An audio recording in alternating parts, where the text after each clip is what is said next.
Welcome to the Coach Debbie Potts Show, where high performers learn how to stop guessing and start aging stronger, not slower.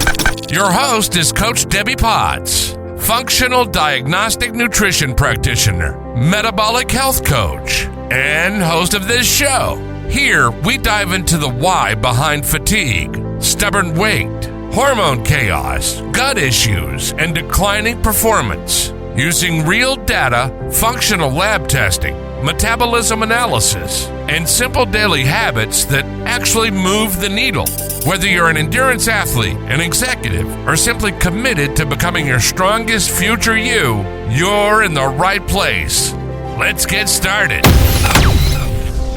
Welcome back to the Coach Debbie Potts Show, where I'm on a mission to help you be fit and healthy from the inside out as you age. So as we are active individuals hitting middle age, hopefully we're starting to be curious about what are we doing today to be our best self in the future so we can thrive and not struggle as we age.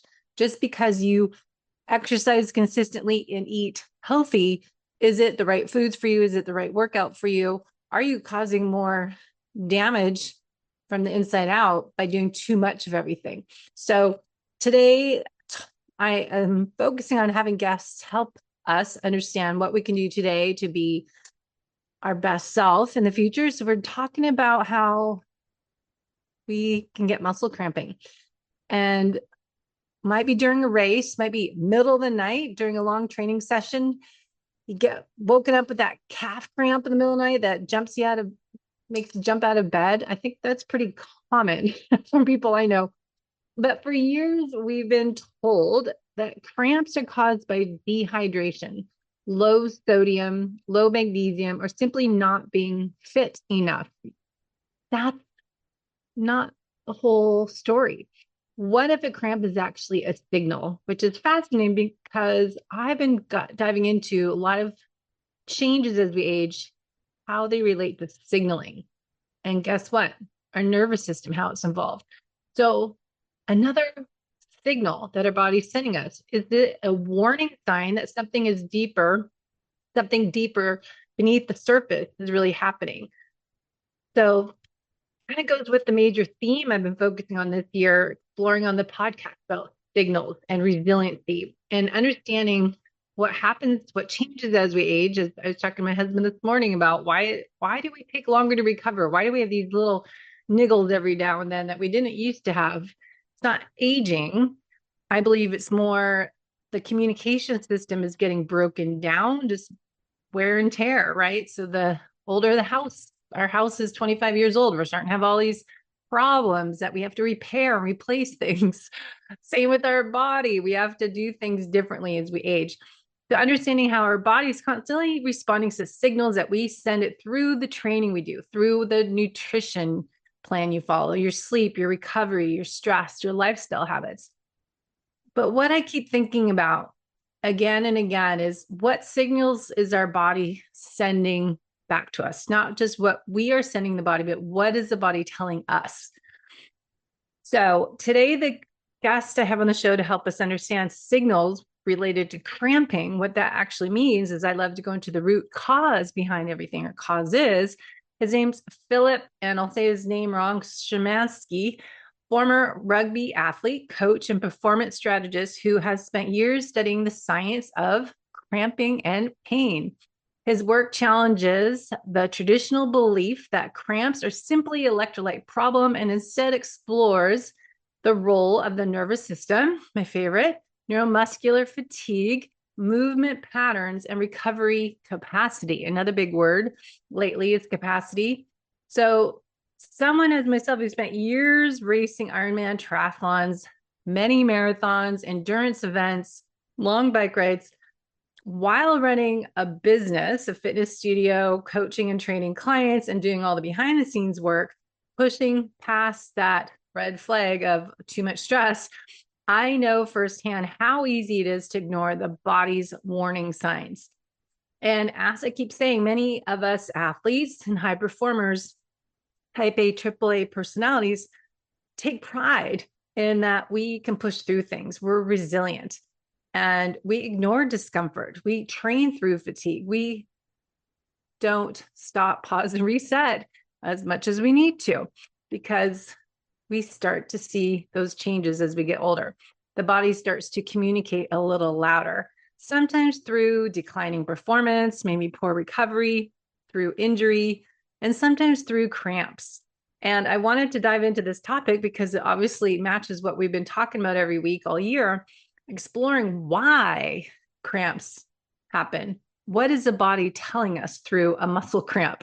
So if you are a high performing middle-aged individual who's active, athlete of whatever level, someone who might just want to be a health optimizer, continue aging strong, healthy, and being resilient, this conversation is going to help challenge you to think about pain, recovery, and performance. So let's dive in and talk about these misconceptions of cramping as we. Okay, Filip's on the podcast to help us understand what we can do differently in middle age to be even stronger, more resilient as we age for us aging athletes. I am excited for this conversation today. Welcome. Yeah, I am too. I'm super excited. Thanks for having me on. Tell us a little bit about you, what you do, and your why, your purpose is always my first question. Yeah, I mean, I think I share a lot of the traits with the audience. I'm in my early 50s. I used to be a professional mogul skier and then played rugby at a relatively high level, and then got into endurance sports and got into a lot like you into distance cycling. I didn't do the tri thing, but then I've also had to learn how to adjust to my nutrition, my training, and really my lifestyle as a whole, where things that we took for granted when we were younger now are conscious things that have such an impact on our total quality of life situation. So yeah, my background, you know, out of the office is as I just described. But here at the Pickle Juice Company, what we try to do is carve out what we're calling a hyperfunctional space in the food and beverage industry. And we define hyperfunctional as finding products that are considered to be foods rather than supplements or medicines that solve an acute real life problem. And our flagship product, Pickle Juice, which has nothing to do with pickles or juice, it just shares a familiar profile, addresses muscle cramps, and it's the only product in the world that's scientifically proven to stop muscle cramps within 60 seconds. And it does so by interfacing with the central nervous system and essentially the neurological components that cause cramping. And I'm sure we'll get into the science of that. Definitely. So the company's Pickle Juice is the name, right? That's just Pickle Juice. Well, it was, and then we developed the product. So the flagship product was Pickle Juice, but now as we start doing research into other spaces like vasodilation, nighttime leg cramping, and we're looking at some VO2 max stuff as well.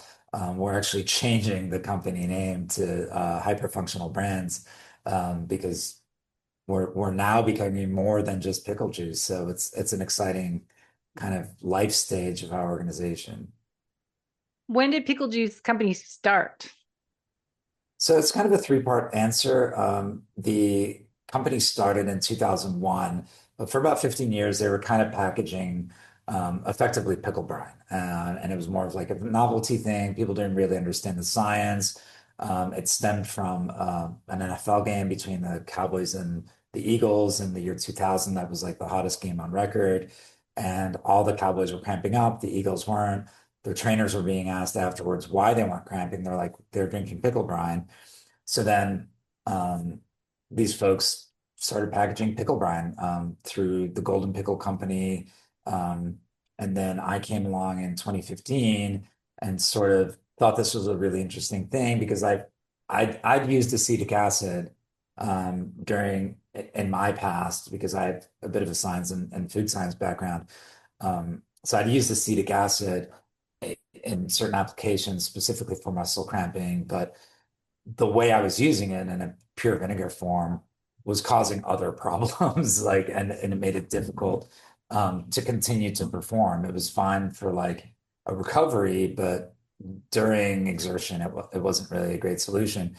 So I was able to join the company, took some science and information that was discovered by Dr. Kevin Miller in 2010 out of BYU, reformulated it, made the product USD organic, laser focused, identified the specific strain and grain of acetic acid that blocks the nerve receptors that cause cramping. And because working like at a central nervous system level with foods and interacting at that level is kind of intimidating to people. It was in 2015. So we figured, well, we can call it what it does or what it tastes like. So we stuck with the name Pickle Juice because I figured if I gave you a bottle of Cramps Topper 9,000, you'd be skeptical at best. But and then for the past 10 years or so, we grew. We're in 17,000 stores in the United States. We have distribution in Australia, New Zealand, South Africa, Europe, UK, and Canada. So we're kind of all over, and we're being used by like two-thirds of the NFL, most of the baseball teams, really big in rugby because we had like a personal connection there, ultra running, endurance sports, stuff like that.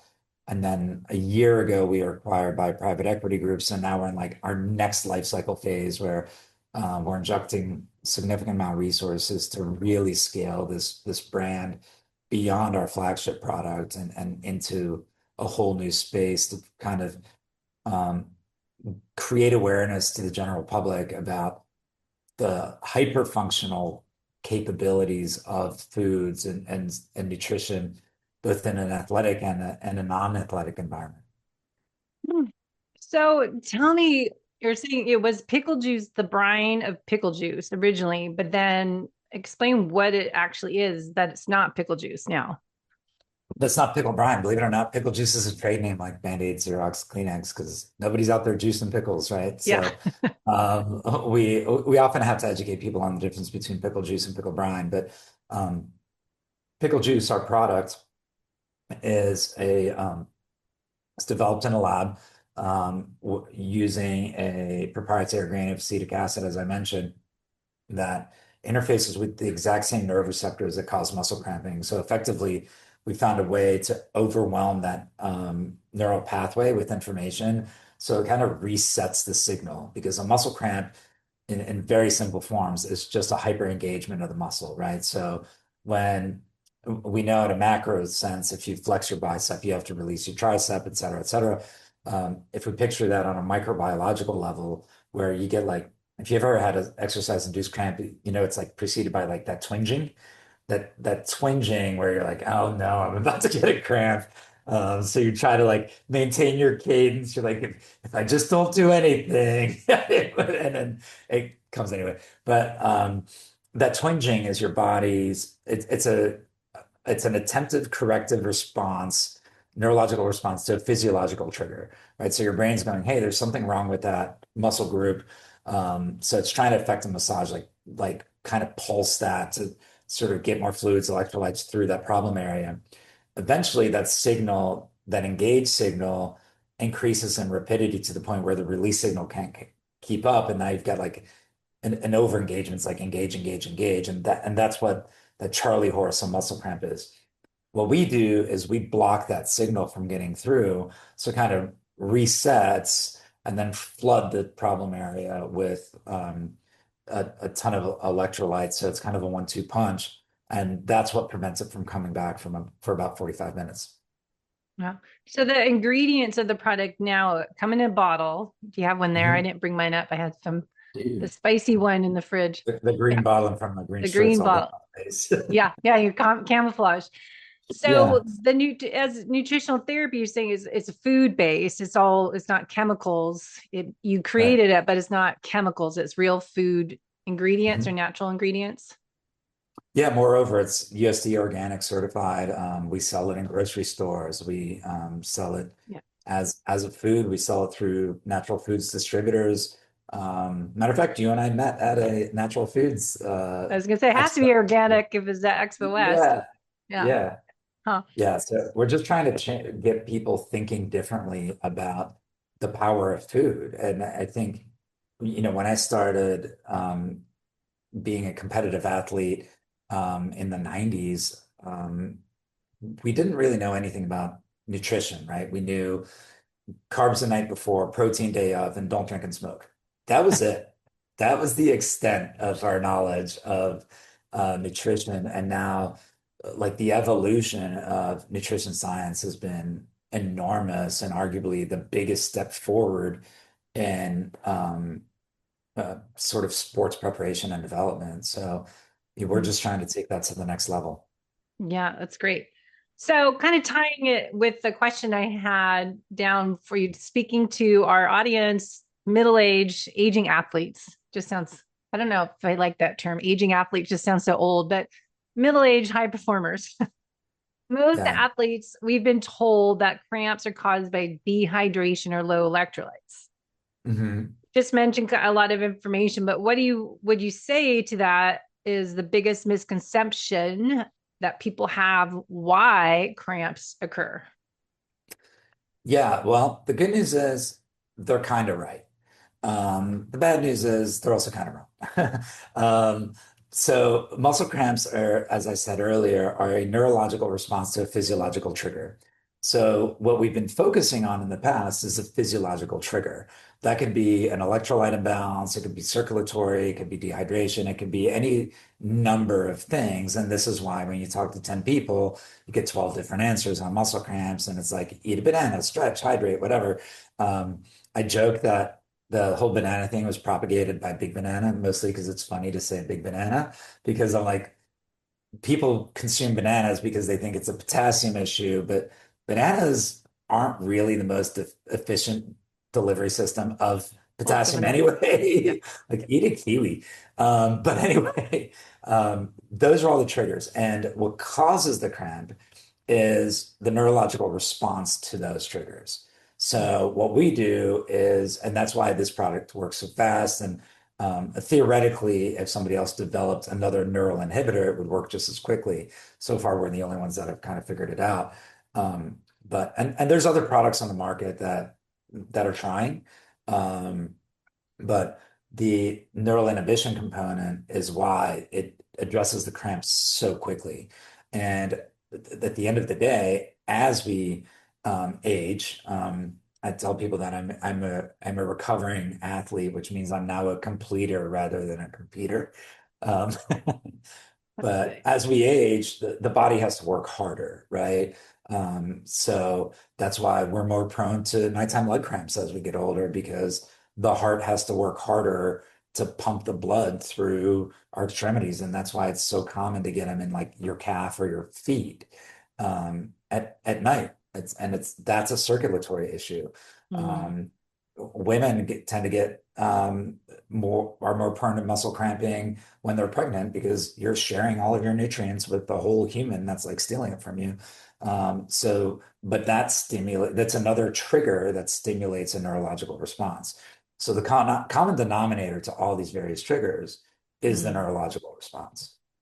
So the neurological response. So first, I was asked, as I told you before we started, I was asked why. I try to think, okay, why does it harder to recover as we get older? What's really going on to cause that? As you said, recovery, everything we have to work harder. Why? Why is that? Man, it's a loaded question. I mean, I would my answer to that would be using the analogy of just a car with mileage, right? Like your system just isn't as efficient, right? I mean, we all remember in our 20s, we could just eat whatever we want, go have 1 hour of sleep, and then go run a marathon. Didn't even think twice about it. Now I injure myself sleeping. Like, we joke, but I think it's that our system becomes less efficient over time, and it's due to mileage, right? And there's healthy mileage, there's unhealthy mileage, there's kind of a weird combination of both, right? Where if we're doing high impact endurance, it's healthy on one side of thing and unhealthy on another, right? Your knees aren't happy with that. But I think in a very simple way, it's just the vehicle, the vessel Mhm. is suffering from wear and tear. Um, the complexity of it all is, gets very granular depending on what system you're looking at. Um, but I guess that's the sort of top level plain way I would share it, if that makes any Well, sense. I think it's understanding the why, and things change as we age, and middle age start to see it more and feel it more. But my brain is like, all right, how can we override, course correct, and get these signals stronger? If we have to have twice as much protein because the stimulating muscle protein synthesis to activate mTOR, we need a lot more leucine in that threshold and hit those essential amino acids. And the nervous system, the vagus nerve we talk about, you have to get it stronger to do what it's doing and give it the nutrients it needs for acetylcholine and all that. So it's more like, okay, what's going on? What can we do? What can we do today to take ownership of how we're aging, understanding what changes, what we get less of, and what we need to do, be even better at creating that stronger signal to keep that communication system working, like remodeling your Well, house or repairing your house. um, sadly, I have bad news for anybody who suffers from muscle cramps because about 50% of us are just prone to them and 50% of us are not. Now, we become more sensitive to those triggers, right?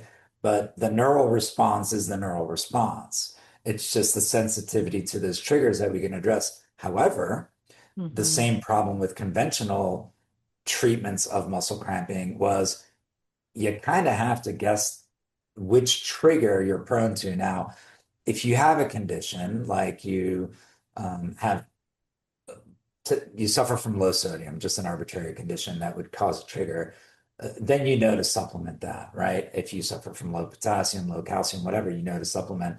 And obviously, most of us are getting blood work done more regularly. We're kind of taking the car to the shop a little more, I guess.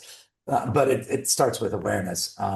So ironically, the conventional way that cramps have been addressed has been trying to like guess at the trigger. But here's the thing, that trigger can vary depending on your situation, right? So if you're getting a cramp doing whatever, say I'm riding a Century in Texas in 100-degree heat, Yeah. the probability that it's being driven by sodium depletion and and resulting dehydration is probably a lot higher than if, say, I'm just standing on a trade show floor all day long in a controlled environment, which is like concentrated strain on one muscle group, which is another trigger.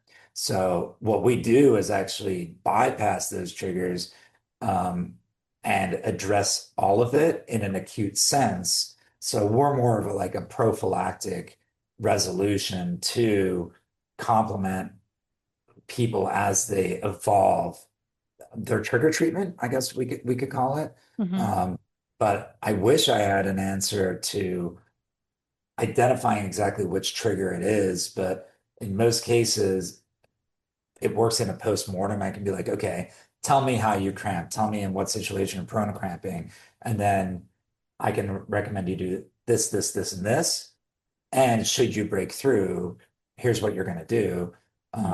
But a lot of folks just, no matter what they do, or funny thing is, um, a lot of people get nighttime leg cramps, right? So they're like, hey, well, if you hydrate, then if you hydrate before bed, the probability of getting a leg cramp is reduced. However, now you're creating another problem and you have to get up in the middle of the night. Yeah. So there's kind of offsetting issues that we have to deal with as well. And at times we have to sort of pick the lesser of two evils if that's a thing. So just to clarify and summarize, if the cramps, you're saying cramps is nervous system event rather than just muscle problem or electrolyte imbalance. right? Mhm. So you're saying that it might be electrolyte imbalance, it could be a nervous system balance. There's different patterns you see in people and how they respond and when it occurs. So going back to connecting the dots together, what's happening between the brain to the nervous system and the muscles during a cramp? What's that Yeah. connection? Your brain's essentially trying to affect a massage from the inside out. Your brain's going, hey, there's a problem area, and I'll use my right calf as an example because when I'm riding my bike, it seems to always be my right calf that goes first. And so if I'm riding my bike and I get this twinging sensation, the best way I can describe that is that twinging sensation is sort of like your body trying to affect a massage from the inside out. It's trying to work that muscle and sort of improve the circulation and direct like your electrolyte supply, your blood flow, just kind of all the tools available to itself to that area. Now, it's and that twinging gets faster and faster and faster because it's like, hey, this isn't working well enough. Let's kind of increase the rate. Well, your central nervous system can only process so much information at a given time. And at some point, that release signal can't keep up with the engage signal. So now we're going engage, engage, engage. Now it locks up. So when you consume a neural inhibitor, whether it's pickle juice or some theoretical other neural inhibitor, that when you drink it, it's received by your esophageal receptors at the back of their throat, which is essentially the same information highway. Picture cars converging in a tunnel and creating a traffic jam, right? Or a narrowing of lanes or whatever, same kind of thing. So we're overwhelming that pathway with information, blocking the signal from getting through, and it resets. So it could be any number of triggers, but we're attacking the neurological response system. Okay. Yeah, I was like to understand the why, and analogies are always good.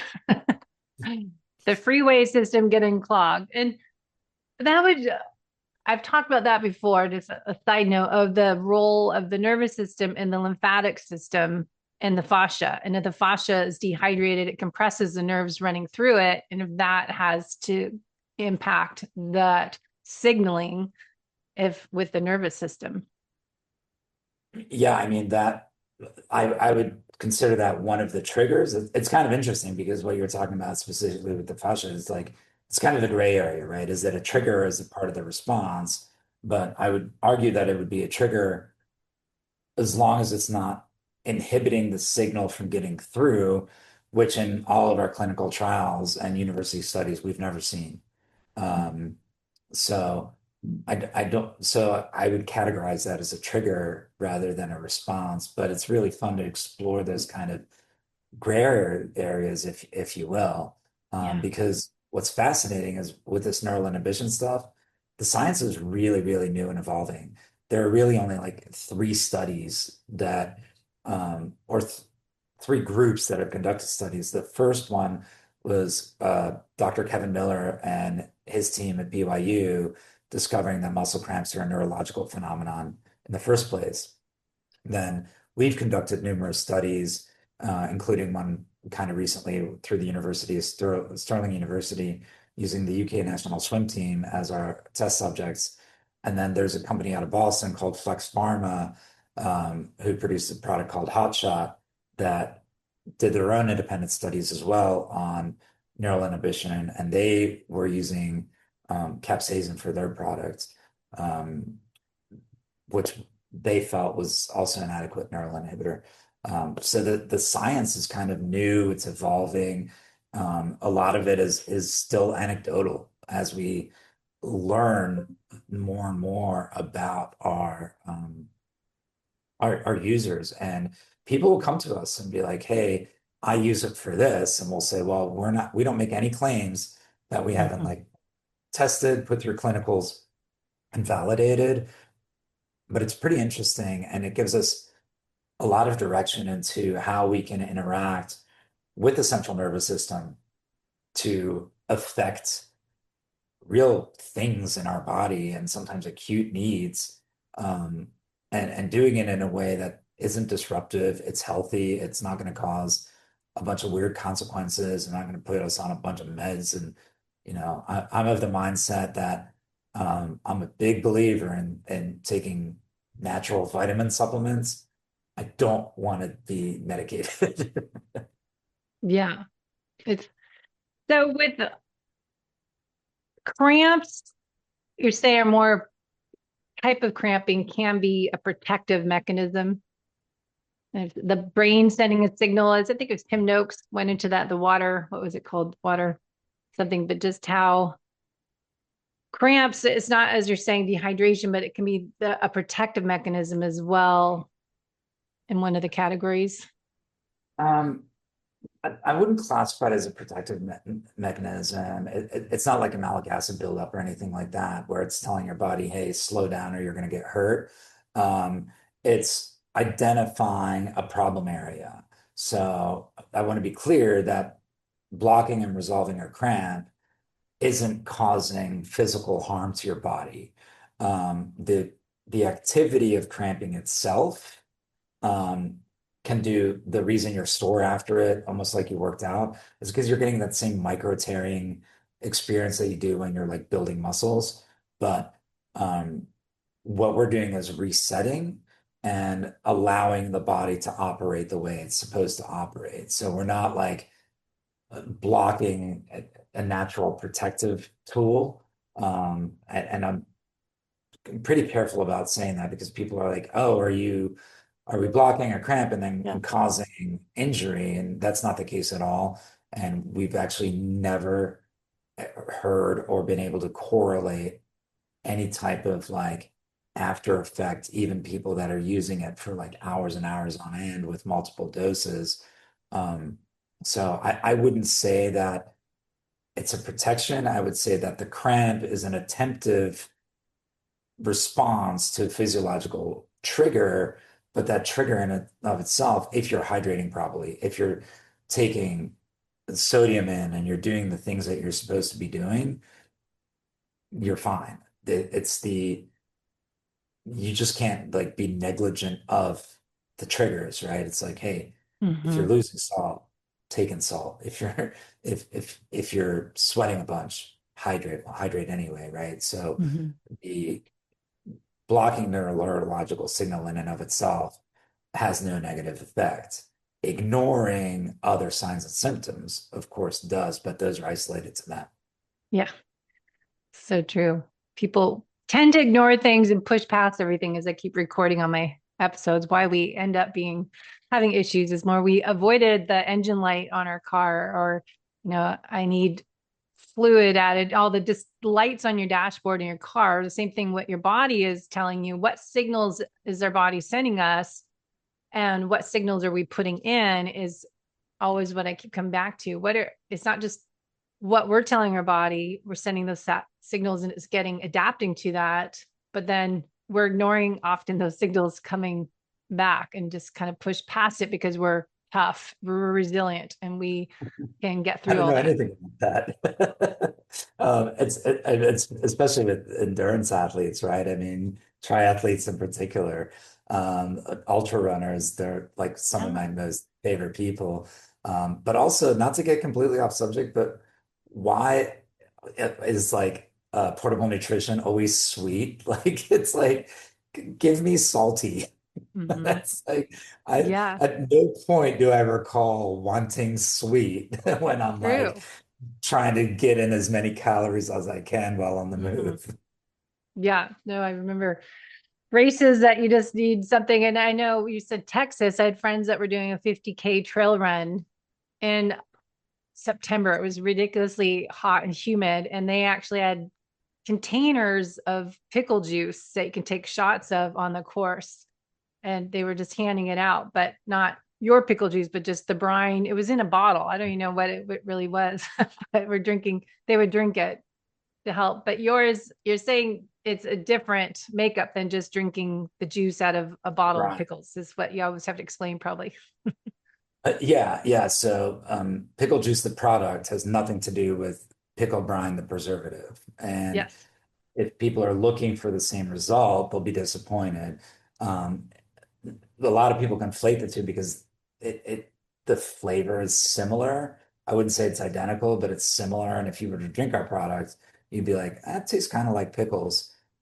Incidentally, if they were doing a 50K trail race in Texas, it probably was our product in one of our large formats that Oh, we do for trails because we've worked with Trot for a long time with trail racing over Texas and a bunch of others because we're based in Dallas. So it was most of in the Paris, endurance. Texas. Never knew there was a Paris in the US, but Paris, Texas. And flat as can be ever for 50K horrible race course. But yeah, so it helped out. But just going back to the questions, I think it's a interesting accumulation of fatigue. Is that Mhm. related to cramping, or is muscles getting tired, or just the nervous system? We kind of covered that, but just anything else to cover on the different categories. As we get older, we tend to get, like, I've been having cramps in the middle of the swimming pool, as you're saying. You're just like, oh, it's coming, and then I'm in the middle of the lane, and people are coming at me. I'm like, I gotta dog paddle and sit on the ledge and get out. And it's just understanding the accumulation of fatigue is one category. Muscles are getting tired. Or, the category two is the nervous system. Is it nervous system getting fatigued? Talk about these categories again, because I think that's a key point. Yeah, so before I do that, I'll give you some good news.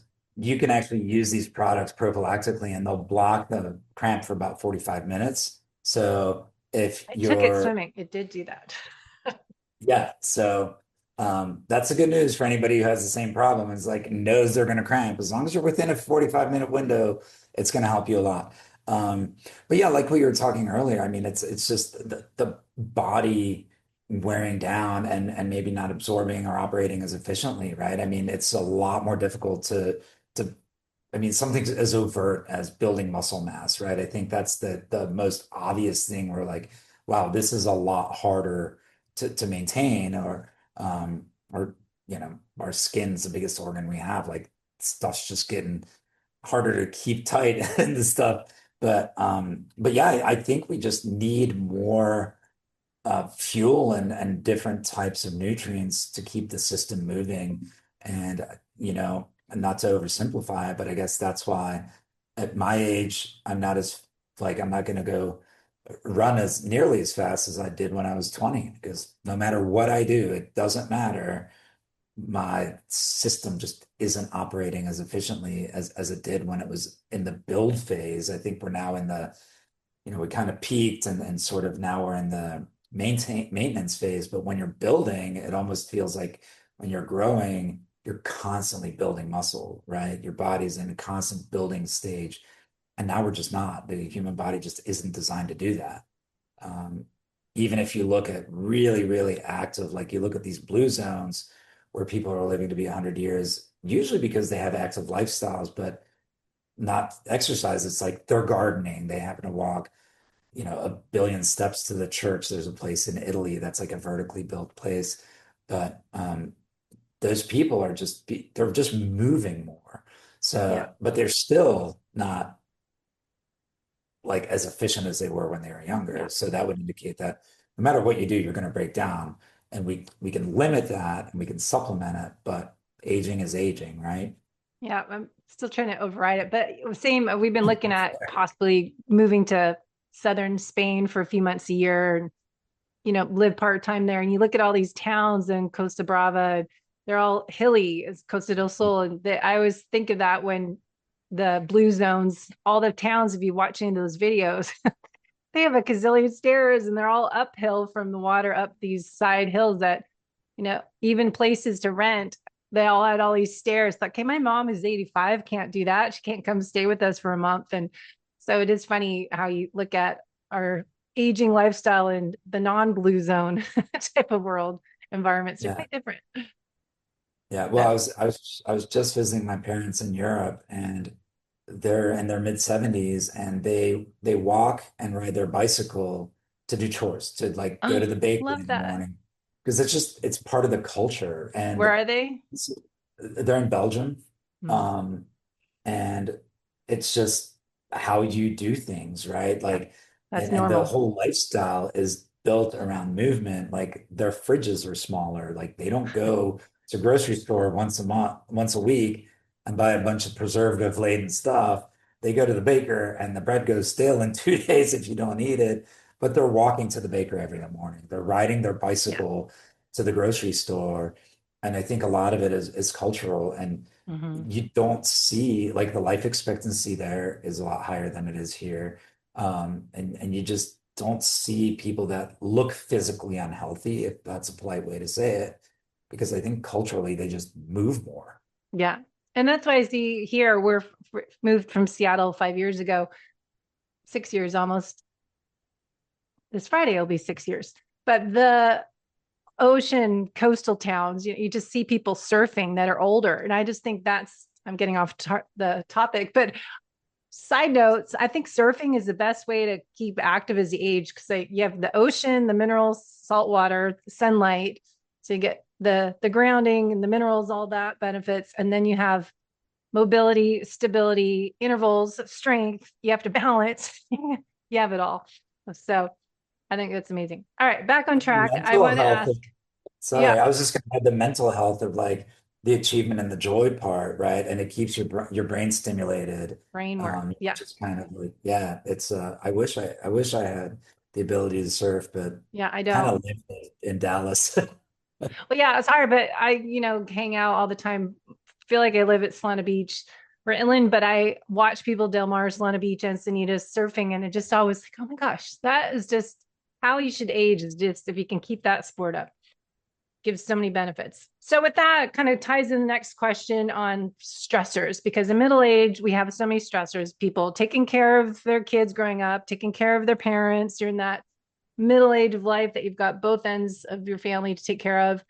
And then hormones change. People work stress is more demanding as we get older. If you might have, higher up, more responsible jobs. And then sleep suffers. And people don't recover from workouts. As I've done a lot of podcasts with people as Joe Friel, that you need 2 days off a week and active recovery days. And so many people don't. So what do you think life stressors, they'll accumulate, chronic stressors accumulate and impact our ability with this cramping?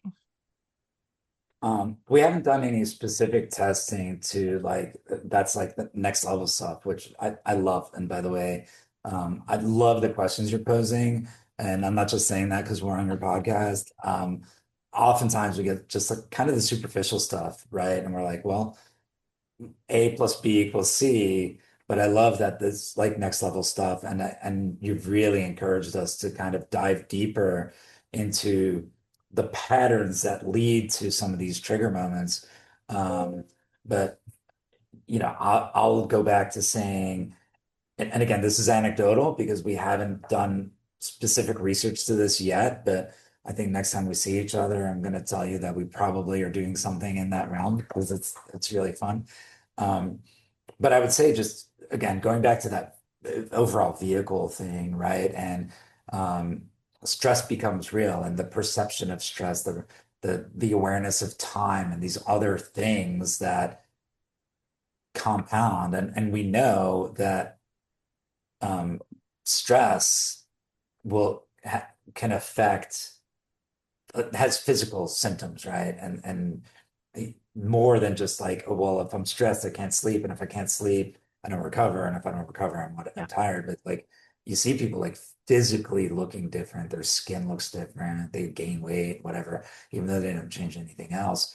Um, so I think it becomes more important to manage that because we become more prone and susceptible to it. But I think to your point, the stress gets more real as you get older, right? The you kind of peak, especially when we're in this kind of like between 40 and 60 phase of like doing everything but planning, and you're probably at like the peak of responsibility for both your life and your job and all of these other things. So, and time is, we've heard it said 1,000 times. Um, Time becomes the most valuable asset, right? It's, we still need all the Maslowian things, but really we're pressed for time. And what do we give up first? The things that we consider to be optional or discretionary, and we don't treat things like meditation and exercise and movement and eating healthy, we don't treat those as mandatory oftentimes when really we should, because all the other stuff becomes a lot easier if you're taking care of yourself. That's what I do. That's why I created the Future You Blueprint package for people to take ownership of the health. And we work on that. That's priorities, not taking 20 supplements, but you got to do the work. And there's not a magic pill to do all that work, right? To get up out of bed and get outside in nature and do some breath work and morning sunlight and make sure you're not sitting more than an hour at a time and all this, the lifestyle habits and what we eat, but how we're eating, how we're digesting our food and all of that, I think is so important to working on recovery from our workouts is quality sleep, deep restorative sleep. So you wake up feeling fresh so you can have a good quality workout. But I think tying it together with aging and what changes that we talk about the signals, and my word of the year is resiliency. And if people are cramping and having all these problems frequently, is to me as a health investigator, understanding the why mechanism of action. Okay, why are these reoccurring cramps for this person? Is it a sign that their recovery capacity doesn't match the stress load they're placing on their body? Their capacity is changing. As we said, things change as we age. Don't blame it, embrace it. I would say do things differently. But this extra load, I think we have too much on. It's kind of the imbalance in your bank account. You have pulled more withdrawals and deposits. I love that analogy. I think it's right. What I think what I would encourage people that are listening to do is if you all of a sudden start experiencing cramps on a regular basis, look at the common denominator of your behavior leading up, right? And then not only, and don't be like, oh, when I swim, I get muscle cramps. It's okay, when I'm swimming, I'm probably sweating and not realizing it, right? Or am I losing sodium? Am I doing this? Am I doing that? And then that will help you identify a constant trigger if you're cramping from the same thing. So then you can identify your trigger and address that trigger while still being able to use the neural inhibition tools as like an acute remedy. And that's what we've done with some athletes where it's like we work backwards from the acute treatment and then be like, okay, let's identify the why. And some of them just don't retain sodium as well as others, right? So we're like, okay, let's sodium load you before X, Y, and Z. I think as we get a little older, those moments are not confined to space. So we have to really monitor ourselves on a 24-hour basis rather than within the whatever time we're doing the thing during which we get muscle cramps. And I think maybe that's what becomes more difficult is to manage your routine on a 24/7 cycle rather than, okay, I've got a game on Saturday. I start my nutrition plan Thursday night and then through the game, and that's it. And it's finite. And then that finite cycle starts again. But it's really now we're talking about an infinite cycle that's also constantly evolving. So it's knowing your body, right? Which is what you're helping people do. Yeah, paying attention. I think it's using intuition, but you can't use your intuition if you can't feel your body. I think a lot of that is people being sympathetic dominants. They're in that fight, flight, or freeze mode, and they can't feel what's going on in their body. They're not aware of those signals because they're almost frozen. They can't connect with it. Or we've Signals. conditioned ourselves to ignore them. I had some like orthopedic issues from being a rugby player and a freestyle skier. Yeah, I would think And so. you just condition yourself to deal with the pain, and that's your new normal. And then, well, it's like, well, deal with it. And I Mhm. did, and not to overshare, but I had my hips replaced.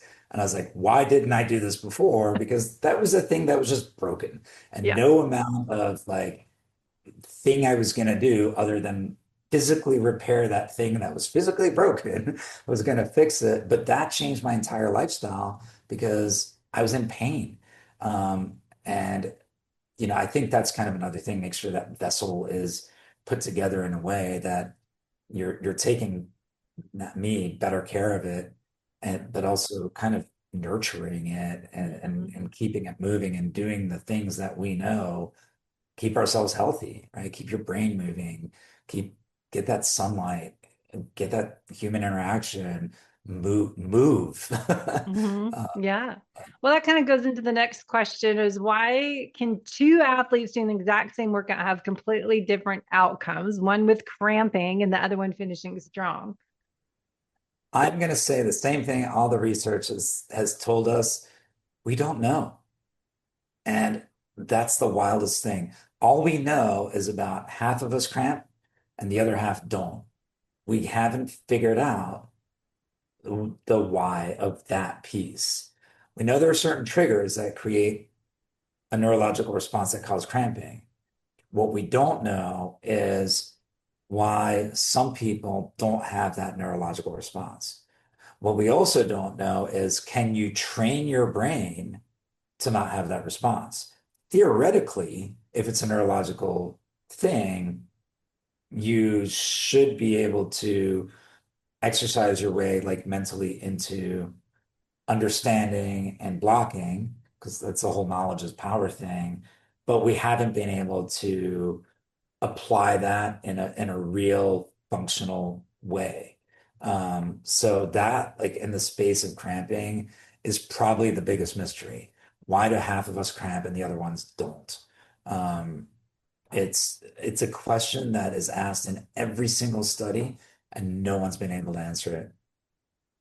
What are any genetic SNPs correlated to cramping? I'll have to look at my reports.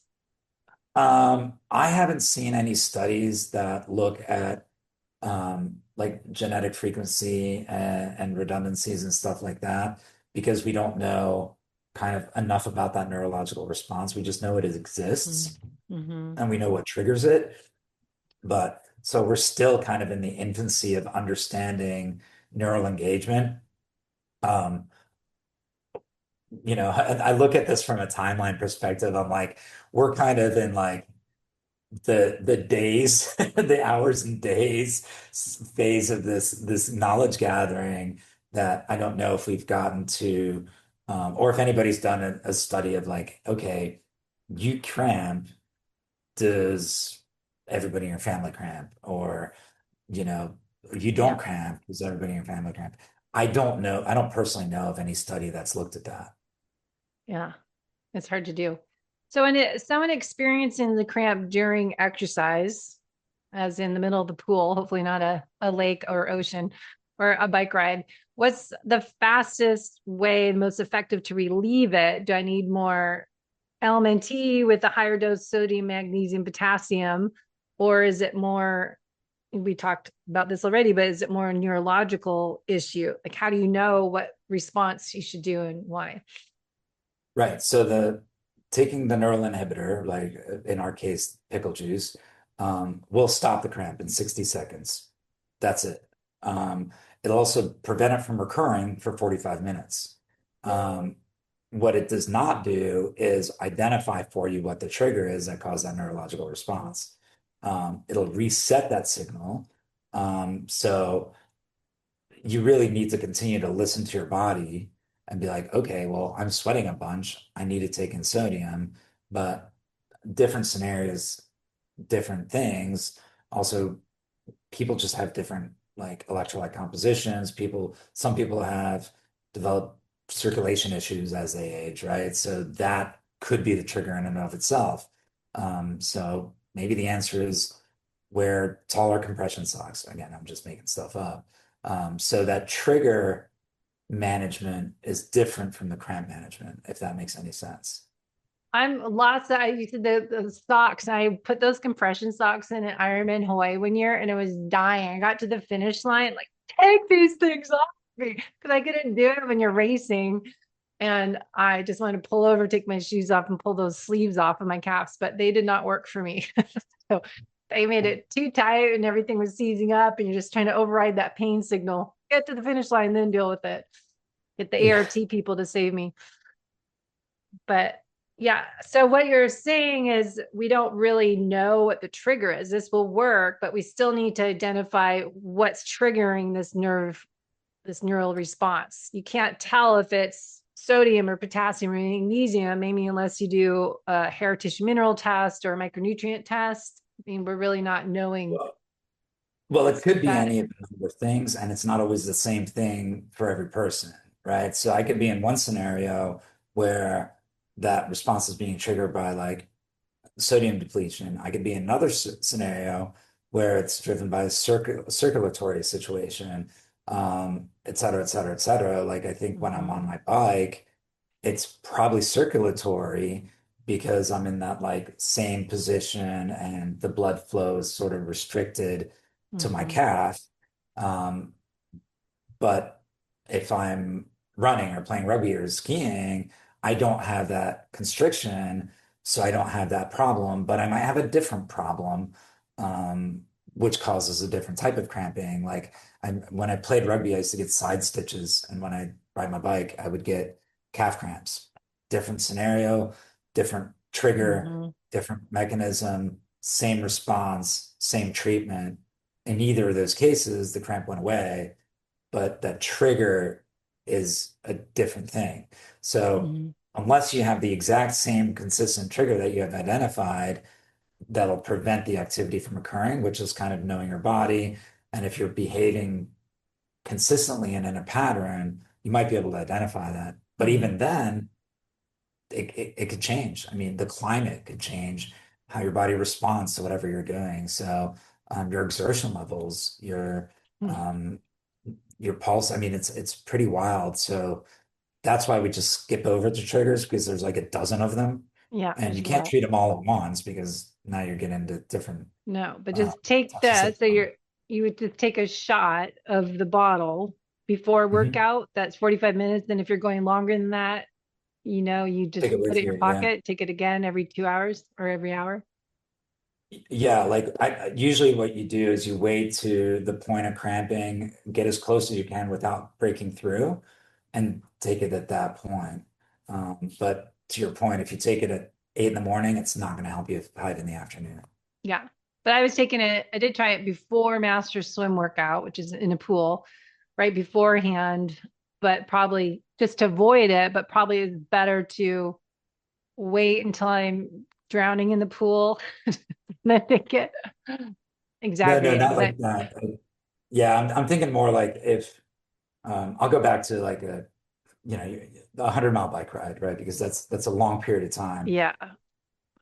Unless you're using it to sodium load, which is a completely different thing, there's really no point in taking it like mile 1 through 30 because like I don't have symptoms until I get to like mile 50 or 60, depending on how hard I'm pushing and how hot it is. So if it's like, well, I'm just going to start taking this stuff now, you're probably not doing anything unless you need to sodium load because it's got a fair amount of sodium. But as far as the neural inhibition thing, it's not like you can build it up like glucosamine or something like that. So you just have that 45-minute window to work within, and then you want to like take it again and take it again. So if your full exercise regimen, like for team sports, we'll tell people take one at the beginning, 2 at the halftime, and then keep one ready in case you come through. That's for prolific crampers, and usually they're okay. But if you're like super long stuff, again, you've got to work to as close to that 45-minute window as you can to maximize efficacy. Good. Yeah. So the like long bike rides would be easy to just throw in your back pocket.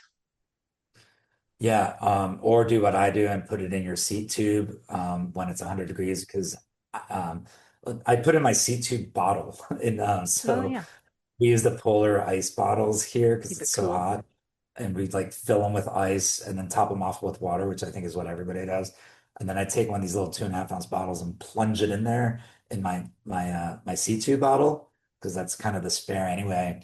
And then when I get to whatever aid station is, mile 50 to reload or whatever, unless I'm just stacked up for a nonstop ride, it's not like really warm because I personally don't love the taste of it as a tea.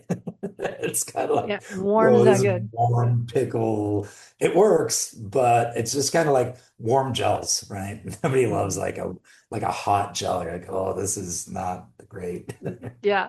It reminds me of when I was working with Ben Greenfield coaching and he was doing Ironman Canada, then I'm in Hawaii, is watching, and he was doing this kind of keto experiment, MCT oil on the bike ride. And he made this whole bike bottle filled with stuff. And I think he had problems because it was so gross when it was warm. You just can't drink it. Just kind of ruined it. Oh, if it tastes horrible, I'm not going to do it. And you just avoid it anyway. So not good to do. All right, let's wrap it up. Give you what is one thing from this big conversation with lots of tangents today. What do you want them to understand about pain, cramps, and signals their body is sending them? Yeah, I think the biggest thing is understand that muscle cramps are a neurological phenomenon, and you can treat them acutely by using a neural inhibition product. I make one called Pickle Juice. There may be others out there. You can treat prophylactically up to 45 minutes. However, if it won't identify the triggers, so understand your body. If you have the same recurring thing that could be categorized as a trigger, whether it's circulatory, nutrition, hydration, or electrolyte based, you still need to address that to kind of prevent it from happening in the first place. But what we offer is an acute relief, not a kind of preventative solution, because those triggers could be any number of things, and it could be different for the same person on different occasions. Mm-hmm. I will just finish saying that I had, these muscle cramps just recently swimming, but it was because I started cycling uphill, an hour bike ride. So your foot in the pedal, I can't move my hand that way, but your ankle's this way. When you go swimming, it's that way. And so it was not electrolyte, because that was a good example. I thought is that I was drinking LMNTs, what I have often in my bottle during the day. And so I was drinking electrolytes and taking my magnesium. So you kind of have to go through your own checklist. I already was doing that. I was already doing that because everyone in the pool, like, you need to electrolyte. What kind of coach are you? You're practice what you preach. That's what I felt like I was. Yeah, but I was like, no, I'm biking and then I'm swimming and I'm cramping because it's a muscle. And so that I would think was more neurological because the muscles are tight. And then I was able to figure out the spot in my ankle that was restricted. And I did my own kind of muscle release on it. But I think that was a good example of how you have to figure out, okay, I'm doing all the things, but this is what's changed, and understand why do these come. You have to do your own little investigation or work with your health coach, practitioner, or your own athletic coach to figure out what are some things that we're missing to help figure out your solution with this. Yeah, absolutely. And you identify that, like, it was probably, I'd categorize that as a circulatory thing, right? Yeah. Cool stuff, right? Yeah. It's always kind of got to be curious. All right. So where can we try this out? Where should we send people? Because I'm sure they'll have lots of questions and want to learn more. Yeah, there's actually links to a couple of the studies at picklepower.com, our website. So they can get information there. They can follow us on social media at Pickle Juice. And if they want to buy it, they can go to Amazon, or our website has a store locator on the bottom of it. Just put in your zip code and it'll direct you to one of the 17,000 stores that we're sold at in the US. Great. And then you'll be launching some new products out next year at Natural Product Show? We're actually looking to launch some products this Q4 that are specifically developed for nighttime leg cramping. So we're excited about that. And then hopefully, as we continue to do research, we'll find some other stuff that does some other really cool things. But we're still learning ourselves. So our goal is to release something new every year. Good. Well, keep it up, and I look forward to learning more and seeing those studies. And we'll have you back on the show to go through the new stuff. I love it. Thanks so much for having me. Thank you. Thanks for listening to the Coach Debbie Pod Show. If today's episode sparked a light bulb moment, that's your sign to stop guessing and start building your personalized future you blueprint. You can learn more or book a discovery call at www.debbiepotts.net. Be sure to follow the show on YouTube, Instagram, and Facebook. Just search Coach Debbie Potts. 2 T's. If this episode helped you, please subscribe, rate, and review. It's how we help more people age with strength, energy, and clarity. Until next time, remember, age is inevitable. How you age is not.